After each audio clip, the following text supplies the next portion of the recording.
અંતરદૃષ્ટિનું.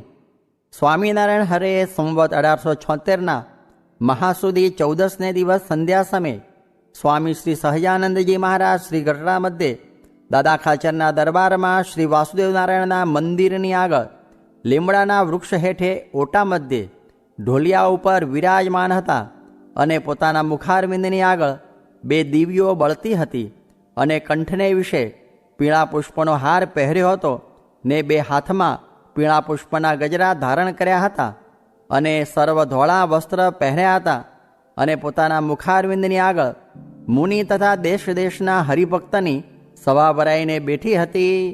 પછી શ્રીજી મહારાજ બોલ્યા છે, પ્રશ્ન ઉત્તર કરો. પછી બ્રહ્માનંદ સ્વામીએ પ્રશ્ન પૂછ્યો છે, ભગવાનને વિશે વૃત્તિ રાખીએ છીએ તે તો સુધી જોરે કરીને રાખીએ છીએ ત્યારે રહે છે અને જગતના પદાર્થ સન્મુખ તો એની મેળે જ રહે છે, તેનું શું કારણ છે? પછી શ્રીજી મહારાજ બોલ્યા છે, ભગવાનના ભક્ત હોય તેની વૃત્તિ તો ભગવાન વિના બીજે રહે જ નહીં અને તેને તો એ જ ફકર રહે છે જે મારે જગતના પદાર્થમાં વૃત્તિ રાખવી તે તો ઘણું કઠણ પડશે.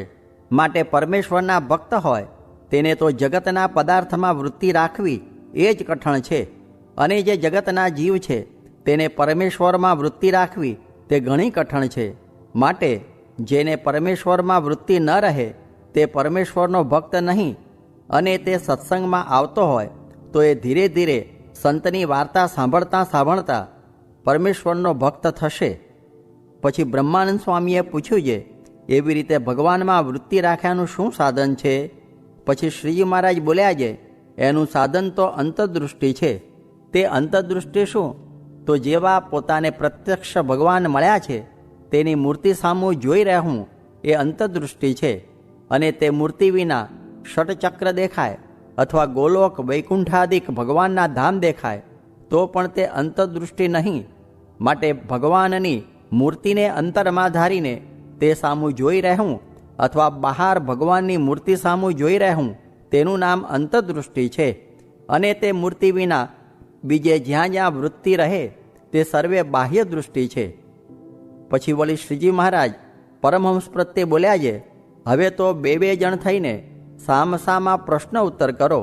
પછી ઘણીવાર સુધી પરમહંસે પરસ્પર પ્રશ્ન ઉત્તર કર્યા. તેને સાંભળતા થકા શ્રીજી મહારાજ તેમની બુદ્ધિની પરીક્ષા કરતા હવા. ઇતિ વચનામૃતમ. એવી રીતે ગઢડા પ્રથમ પ્રકરણનું 49મું વચનામૃત જે તે થયું. વચનામૃતના અર્થ સમજાય એવા નથી, પણ બહુ અભ્યાસ રાખે તો પોતાની મેળે સમજાય એવો મહારાજનો વર છે ને આ જ્ઞાન તો મહારાજને સર્વેને આપવું છે. સ્વામિનારાયણ રે સ્વામીએ વાત કરી જે ઇન્દ્રિયારામ ને અર્થારામની જોડે આસન કરે તો ગમે તેવો હોય તેનું પણ ઠેકાણું ન રહે. અને વૈરાગનું છેટું છે કેમ જે વિષયમાં રાગ છે ને આત્મજ્ઞાનનું પણ છેટું છે કેમ જે જીવ દેહમાં જડાઈ ગયો છે.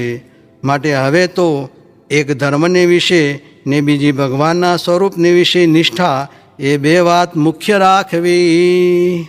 સ્વામિનારાયણ હરે સ્વામીએ વાત કરી જે વાતું કરવા માંડે ત્યારે પોતાનું અંગ બંધાય ને ફરી ફરીને એકની એક વાત કરવાનું પ્રયોજન એ છે જે પોતાની મેળે એકલા જ વાત સમજ્યા હોઈએ તે કોઈ ફેરવનાર મળે તો ફરી જાય ને 50-100 માણસે મળી નક્કી કર્યું હોય તો પછી કોઈથી ફરે નહીં.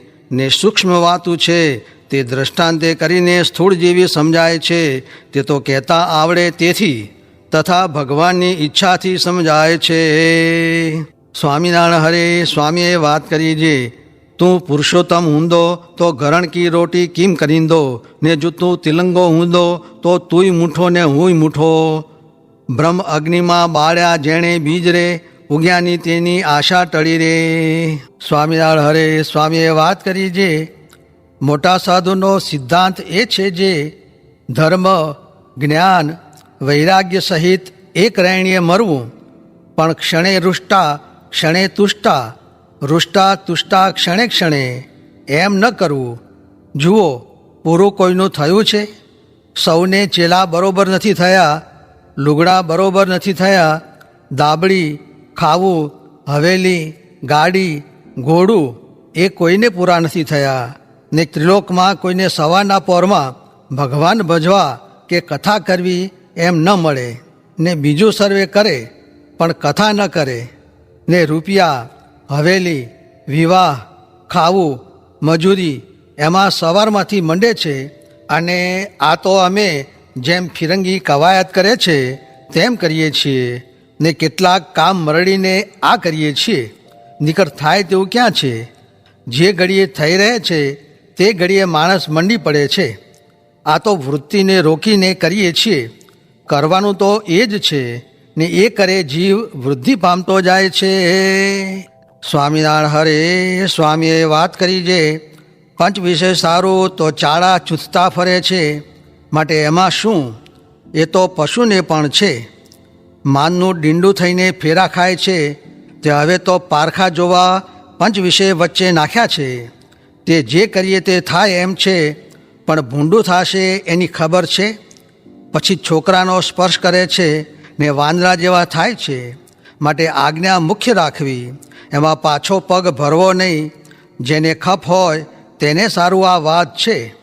કઠણ વચન કહું છું રે, કડવા કાકચ રૂપ, દર્દીને ગોળી દઉં છું રે, સુખ થાવા અનૂપ. એમ છે. બીજાને શું? એ તો પશુ જેવા છે. ખરેખરો ગરાસ્યો હોય તો પાછો ન ફરે. તે ખાડા ખસે પણ હાડા ન હઠે.